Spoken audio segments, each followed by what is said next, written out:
Special guest જોડાઈ રહ્યા છે ડીએચ ચોકસી ફિનસર્વના એમડી દેવેન ચોકસી. દેવેનભાઈ, ઘણું સ્વાગત છે. નવા ફાઇનાન્શિયલ યરમાં આપણે પ્રવેશી ગયા છે અને આજે આપણો ફર્સ્ટ શો છે ઓફ ધ યર.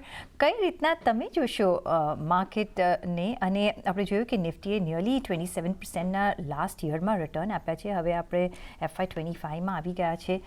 કઈ રીતના ટ્રેન્ડ તમે જોઈ રહ્યા છો? જે શરૂઆત તો થઈ છે, ધમાકેદાર થઈ છે, એક રેકોર્ડ હાઈ બનાવ્યા છે નિફ્ટી અને સેન્સેક્સે. આગળ જતાં તમે કેવા ટ્રેન્ડ જોઈ રહ્યા છો? કઈ રીતનું પરફોર્મન્સ આપણે આશા રાખી શકાય? ગુડ આફ્ટરનૂન પ્રીતિ. નવા વર્ષની શુભકામના બધા માટે. વેલ, આઈ ગેસ આપણે એક વસ્તુ પર ફોકસ રાખીએ છીએ કે આ વર્ષે જે મોટા કેટાલિસ્ટ છે માર્કેટને માટે, એની અંદર જે કંપનીઓની સાઇઝ મોટી છે એ લોકોનું પાર્ટિસિપેશન આ વર્ષ માટે કદાચ વધારે પ્રોમિનન્ટ રહેશે. રેશનલ ઇઝ લાઇક ધીસ કે already significant amount of thrust is there on infrastructure related growth in the economy. બેન્કિંગના દ્રષ્ટિએ જોઈએ તો જે મોટી બેન્કો છે એ લોકોને આ મોટા પ્રોજેક્ટો ફંડ કરવાની એક ફરજ પડશે. એટ ધ સેમ ટાઈમ જે મોટી મેન્યુફેક્ચરિંગ કંપનીઝો છે એ લોકોને આ ગ્રોથ સ્ટેજની અંદર પાર્ટિસિપેટ કરવા માટેનો એક મોટો સ્કોપ છે, અવકાશ મળી રહ્યો છે. સો મારું એવું માનવું છે કે આ વર્ષ માટે પર્ટિક્યુલરલી આપણે જે જોતા હોઈએ તો કદાચ જે મોટી કંપનીઓ છે, લાર્જ સાઇઝની કંપનીઓ છે, તે are going to be differentiator in the market place.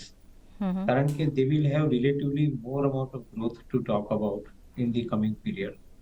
અને because of that we believe કે અહીંયા આગળથી માર્કેટને કદાચ હજુ આગળ વધવા માટેનો એક નવો માર્ગ મળશે. Because heavy weights in the market, જેનામાં ઇન્ડેક્સની ઉપર વધારે વેટેજ છે, એ કંપનીઓમાં જો સિગ્નિફિકન્ટ અમાઉન્ટ ઓફ ગ્રોથ દેખાતો હોય, for example likes of SBI, likes of HDFC bank, likes of JioFin, કે જેની બેલેન્સ શીટની સાઇઝ મોટી છે, એ લોકો માટે આવનારા પીરિયડની અંદર કદાચ ક્વોન્ટમ ગ્રોથ લેવાનું વધારે સહેલું રહેશે. So we believe that I think this are the reasons for which index will go and the reason for which I think some of the select stocks will go. It can be auto અને auto એન્સિલરીમાંથી હોઈ શકે, engineering base R&D વાળી IT company હોઈ શકે, સમ of the chemical companies પણ આની અંદર પાર્ટિસિપેટ કરી શકે, particularly speciality chemicals. So we believe that I think opportunity wise selective દો, પણ ઓપોર્ચ્યુનિટી વાઇઝ મોટો સ્કોપ છે માર્કેટને આગળના વર્ષો માટે. સો દેવેનભાઈ, તો તમે કહો છો big will get bigger, but જ્યારે આપણે ઓવરઓલ ઇકોનોમિક ગ્રોથને જોઈ રહ્યા છીએ, જ્યારે આપણને ચાઇના +1, યુરોપ +1નો એડવાન્ટેજ અત્યારના મળી રહ્યો છે, જ્યારે are economy is in a better shape than other global economies, જ્યારે everybody is looking at India for investment, do you see કે એક smaller companies or mid size companies or not that large કંપનીઝનું પણ participation રહેશે? અને because તમે જ્યારે overall growth અને આપણે જ્યારે 5 ટ્રિલિયન મિલિયનની ઇકોનોમી તરફ જઈ રહ્યા છે, હાઉ ડુ યુ સી? કારણ કે ઓવરઓલ ગ્રોથ માટે અહીંયાથી પણ પાર્ટિસિપેશન જરૂરી રહેશે કે it will be only large going to a larger scale?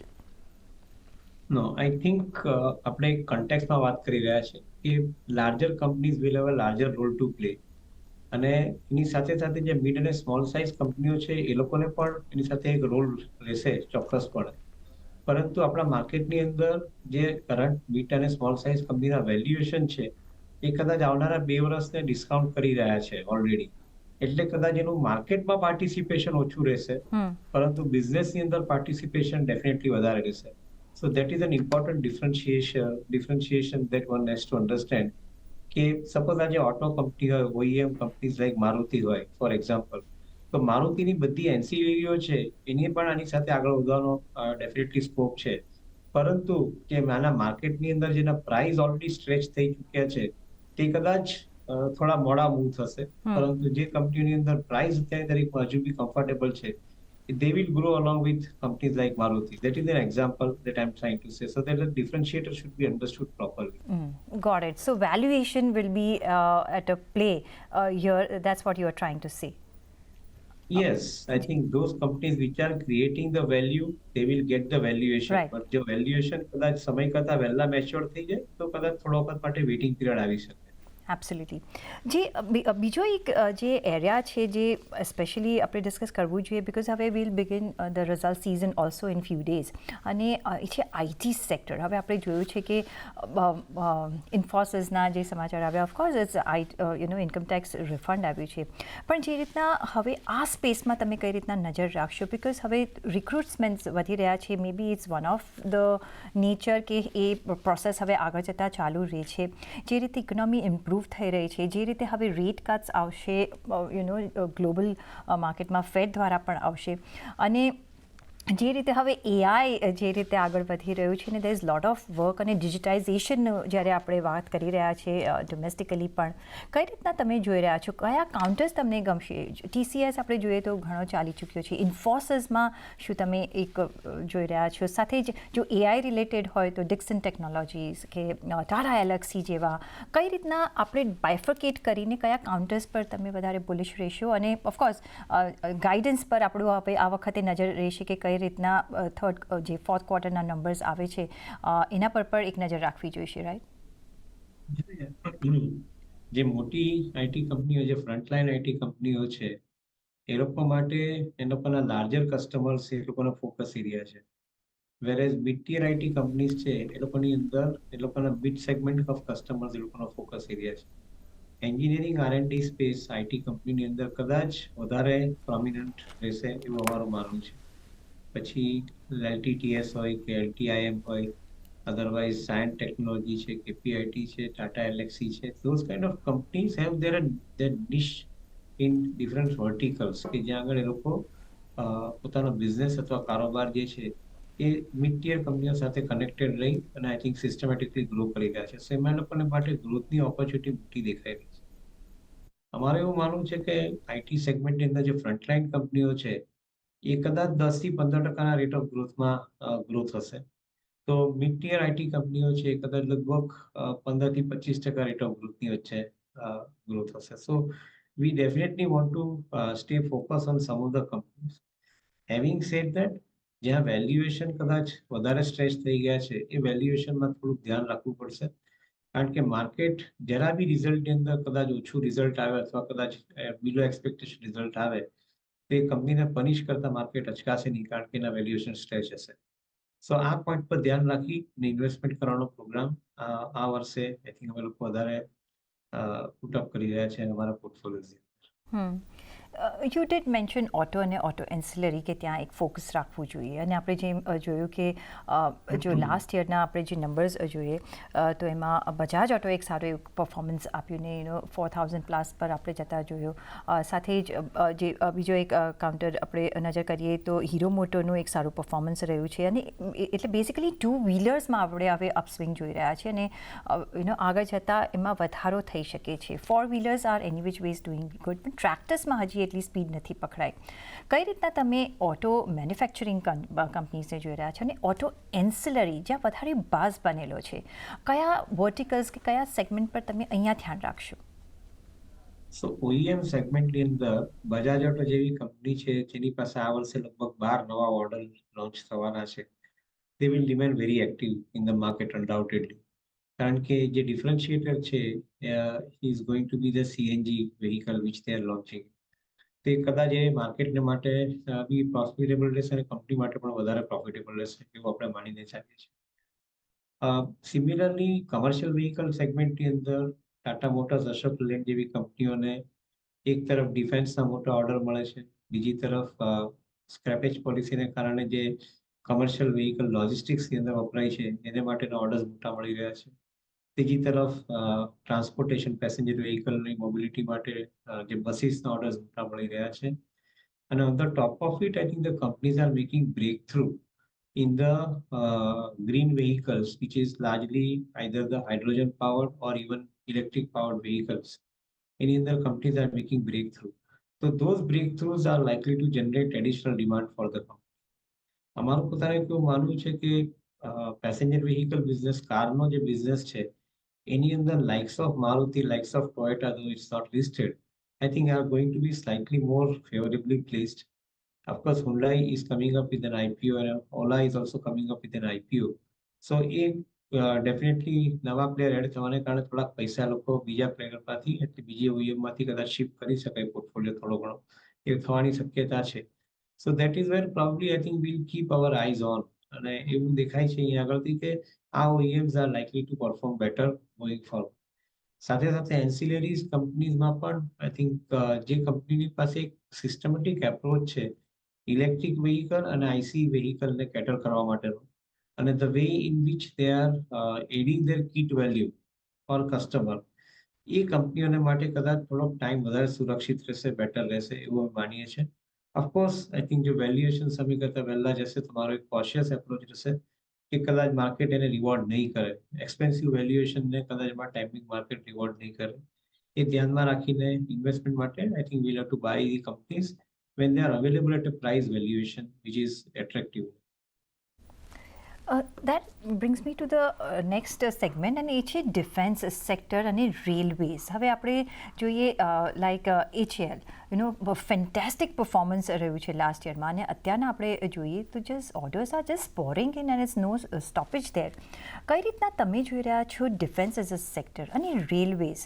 અહીંયા પણ આપણે એક ઘણું બધું કામકાજ જોઈ રહ્યા છે, ને હજી વી હેવ ટુ જે રીતે અહીંયા પણ આપણે એડવાન્સમેન્ટ ઓફ બોગીઝ જોઈ રહ્યા છે, આધુનિકરણ જોઈ રહ્યા છે. આ સેગમેન્ટમાં તમે કઈ રીતના નિવેશ કરશો અને કયા કાઉન્ટર્સ તમને ગમશે અહીંયા? I think spot on. The defense અને રેલવેઝની અંદર જે કંપનીઓની પાસે ઓર્ડર બુક છે આજની તારીખમાં, આટલા છેલ્લા લગભગ આપણે 40-50 વર્ષમાં આવી સિચ્યુએશન આ કંપનીઓની જોઈ નથી. પછી રેલવેઝની અંદર કંપની લાઈક ABB હોય, સિમેન્સ હોય, વેબટેક હોય, કે which is not a listed, it is a GE company of course, but એવા બીજા નાના અને મિડ સાઇઝ પ્લેયરો જે છે એ કંપનીઓ પણ કદાચ અહીંયા આગળથી વધારે સારા ઓર્ડર્સ ગાર્નર કરી રહી છે. એટ ધ સેમ ટાઈમ ડિફેન્સની અંદર પણ શિપ બિલ્ડિંગ બિઝનેસ છે કે તમારે HAL જેવો એવિએશન અથવા ડિફેન્સ એરક્રાફ્ટના બિઝનેસમાં જે લોકોનો સપ્લાય છે એ ટાઈપની કંપનીઓ માટે ઓર્ડર બુકની વિઝિબિલિટી 1-2 વર્ષની પણ 5 થી 10 વર્ષની ક્લિયર થતી એવું દેખાય છે. So we are reasonably confident about the growth prospects going forward. We are also confident about કે આ કંપનીઓ ડિલિવર કરી શકશે, સસ્ટેનેબલ પરફોર્મન્સ આવશે એ માનીને ચાલીએ છીએ. પણ જો એમાં કોઈ બી જગ્યાએ થોડું ઘણું આગળ પાછળ થાય ને વેલ્યુએશન જો સ્ટ્રેચ હશે, I am emphasizing again and again on valuation, જો વેલ્યુએશન સ્ટ્રેચ હશે તો કદાચ માર્કેટ એ કંપનીઓને જે અત્યારની તારીખમાં યુફોરિક રિવોર્ડ આપી રહી છે એ રિવોર્ડ કદાચ નહીં આપે. સો એ પોઈન્ટ પર ખાલી ઇન્વેસ્ટરે સંભાળવાનું છે. બાકી અધરવાઇઝ ડાયરેક્શનલ કોલ લેતા હો તો ઇન્વેસ્ટમેન્ટ માટે railways and defence both sectors are looking very very promising for not 1-2 years but 5 to 10 years. Pharma as a sector આપણે જોઈ રહ્યા છીએ, the way it's moving ahead અને quite strongly it's moving ahead. અને આપણે જોઈ રહ્યા છીએ કે હવે India is becoming a destination to invest in this sector. અને જે રીતના પછી API હોય કે હેલ્થ કેર સિસ્ટમ આપણે જોઈ રહ્યા છીએ, ઓફકોર્સ ઇટ્સ અ હબ કે દેશ વિદેશથી અહીંયા લોકો એમને સારવાર માટે પણ આવતા હોય છે.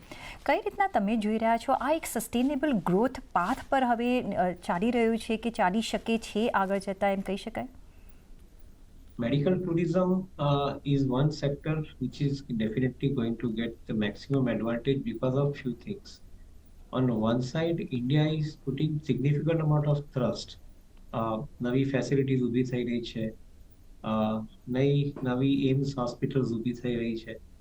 મારા ખ્યાલથી મેડિકલ ટુરિઝમ પોઈન્ટ ઓફ વ્યૂથી જોવા જઈએ તો ઇન્વેસ્ટમેન્ટ પણ સિગ્નિફિકન્ટ આવી રહ્યું છે, likes of some of the sovereign funds તરફથી. અને at the same time I think the hospitals are also expanding and becoming more and more corporatized. So definitely business point of વ્યૂથી condition strong છે. એક કે બે વસ્તુ પર અમે લોકો જરાક વધારે પર્ટિક્યુલર છે આ સેગમેન્ટમાં. આ જે સેગમેન્ટ છે એની અંદર એક તરફ ડિમાન્ડ સિનારિયો સ્ટ્રોંગ ઊભો થતો જાય છે, બીજી તરફ કેપિટલ ઇન્વેસ્ટમેન્ટની રિક્વાયરમેન્ટ વધતી જાય છે. સો મોટે ભાગેની જે લિસ્ટેડ કંપનીઓ છે એ લોકોની પાસે ચોઇસ નથી, પણ કમ્પલસરી ડાયલ્યુટ કરી અને નવા કેપેક્સ કરી અને નંબર ઓફ બેડ્સ અથવા ન્યૂ હોસ્પિટલ્સ ક્રિએટ કરવા માટેનો આઈ થિંક પ્રોગ્રામ ચાલુ જ રાખવો પડે. So to that extent, I think you might see some kind of distortion in the return on capital investment ratios. If not every time, I think in some quarters, એમાં કદાચ તમારે થોડો ઘણો માર્કેટને એ વસ્તુ કદાચ કન્વિન્સિંગ નહીં મળે. જો એ સિચ્યુએશન આવતી હોય તો મને એવું દેખાય છે કે કદાચ પ્રાઇસની અંદર તમારે થોડુંક કેરફુલી એક્ટ કરવું પડશે. તો the direction call remains very positive.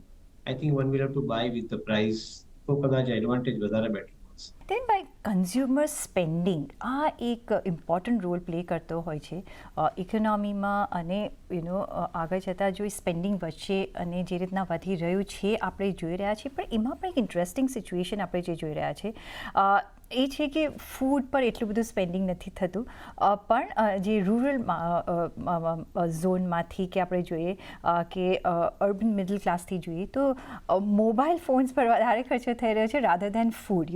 That's an interesting segment જે આપણે જોઈ રહ્યા છીએ ને. ઓફકોર્સ જે ટ્રાવેલ ને એના રિલેટેડ આપણે જોઈ રહ્યા છીએ કે ઘણું બધું સ્પેન્ડિંગ થઈ રહ્યું છે. કઈ રીતના તમે આ સેગમેન્ટને જોઈ રહ્યા છો?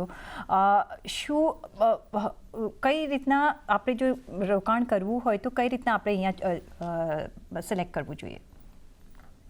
Very important point. And I guess I think mobile ફોનનું કન્ઝમ્પશન વધવા માટે કદાચ એક ફેક્ટર જો સૌથી વધારે જવાબદાર હોય તો એ યુપીઆઈ પેમેન્ટ્સ છે. આજે today the mobile phone has become part of your day to day life. It is no more a luxury item. It's no more only a necessity item, but it is a day-to-day requirement for your life, I think, for commercial transactions. So એટલે I think any demand તો ચાલુ રહેશે, એમાં કોઈ આપણે doubt નથી rays કરતા. હવે જે વોલેટ શેર જે છે એ જે બીજી બધી ફૂડ આઇટમ્સ અથવા બીજી કન્ઝ્યુમર ડ્યુરેબલ્સ માટે જાય છે એનું રિલેશનશિપ મારા હિસાબે ઇકોનોમીના ગ્રોથ સાથે રહેશે. એક સિમ્પલ રીતે પુટઅપ કરીએ તો જો 7.5% ઇકોનોમીમાં ગ્રોથ હોય અને લગભગ 5.5% ઇન્ફ્લેશન એવરેજ હોય તો લગભગ 13% આસપાસ ઇકોનોમી નોમિનલ રેટે ગ્રો થાય. નોમિનલ રેટ 13% ગ્રોથ હોય તો એ પૈસાને કારણે આઈ થિંક જે 25% કે 30% પૈસા જે સેવિંગ અને ઇન્વેસ્ટમેન્ટમાં આવવા જોઈએ એ પૈસા ત્યાં જાય. એના પછીનો જે ખર્ચો છે એ ખર્ચો ટોટલી આઈ થિંક ગ્રો થતી ઇકોનોમીની અંદર સિસ્ટમેટિકલી આપણે ઇન્ક્રીઝ થતો જોઈ જઈશું આપણે. However most of the FMCG companies તમે સપોઝ કદાચ એને રિફર કરતા હો, અને most of the automobile companies કે જ્યાં ડિસ્ક્રિશનરી સ્પેન્ડિંગ છે, અથવા most of the housing finance companies કે જ્યાં આગળ હાઉસિંગને રિલેટેડ લેન્ડિંગ થાય છે, એ લોકો કદાચ 30-40 થી 50% growth on the economic growth પર આવી શકે. એટલે સપોઝ 13% ઇકોનોમિક ગ્રોથ હોય તો લગભગ તમારે 17 થી 20% વચ્ચે લગભગ તમારે આ બધી ઇન્ડસ્ટ્રીમાં ગ્રોથ આવી શકે. So that is what I think optimistically we are putting across as numbers. However, some of the companies may not grow at 15%, some of the companies may grow at 20% also. We'll have to look at these companies individually. And my reading says that I think opportunity ખોટી નથી અથવા opportunity સારી છે. મોટે ભાગની FMCG companies એના વેલ્યુએશનને કારણે અત્યારે દરેકમાં મૂવ નથી થઈ રહી. જેને એ પોઈન્ટ ધ્યાનમાં રાખવો જ પડશે. જેને પહેલા બી વાત કરી કે જે કંપનીઓ વેલ્યુએશન સમય કરતા વહેલા મેચ્યોર કરી નાખશે એને વેઇટિંગ પીરિયડ કદાચ થોડોક આપવો પડશે ફરીથી પાછું કરેક્ટ થવા માટે. That is the only challenge that we are going to be seeing in this bull market in respective sector, respective companies. Devenbhai, just to add one more thing, મારી સિસ્ટર ચેનલ પર એક હું ડિસ્કશન જોઈ રહી હતી અને એમાં જે મેનેજમેન્ટ હતું એ કહ્યું હતું કે લાસ્ટ યરમાં આપણે જોઈએ તો રેફ્રિજરેશન ને રેફ્રિજરેટર્સનું જે સેલ છે એ એકદમ ઘણું ઓછું થયું છે, અને દે આર ગેસિંગ કે એ જે મની છે કે વોટ એવર એ છે એ પણ મોબાઈલમાં એ પરચેઝ થઈ રહ્યું છે. તો that also shows within the industry જ્યારે આપણે કન્ઝ્યુમર સ્પેન્ડિંગ, ડિસ્ક્રિશનરી સ્પેન્ડિંગની વાત કરી રહ્યા છીએ તો કઈ રીતના આગળ વધી રહ્યું છે. પણ ઓન દેટ નોટ રજા લેવાનો પણ સમય થઈ ગયો છે. could have spoken to you much more, but તમારા કોઈ ડિસ્ક્લોઝર્સ? આઈ થિંક આપણે કોઈ કંપનીઓની વાતચીત કરી હોય, નામથી ઉલ્લેખ કર્યો હોય તો સેફ ટુ અસ્યુમ કે આ કંપનીની અંદર મારો ઇન્વેસ્ટમેન્ટ ઇન્ટરેસ્ટ છે, કંપની અંદર મારો રિસર્ચ છે, કદાચ ક્લાયન્ટોની પોઝિશન પણ હોઈ શકે, અને ઇન્વેસ્ટરને સલાહ કે તમે ઇન્વેસ્ટ કરતા પહેલા તમારા ઇન્વેસ્ટમેન્ટ એડવાઇઝરને પૂછી પછી એ કંપનીમાં ઇન્વેસ્ટમેન્ટ કરો. That would be a safe disclosure from my side. જી દેવેનભાઈ, ઘણો આભાર તમારો. It's always a pleasure chatting with you. ઘણો આભાર તમારો મારી સાથે જોડાવા બદલ. અને સાથે જ મને આપશો રજા. જોડાયેલા રહીજો CNBC સાથે. નમસ્કાર.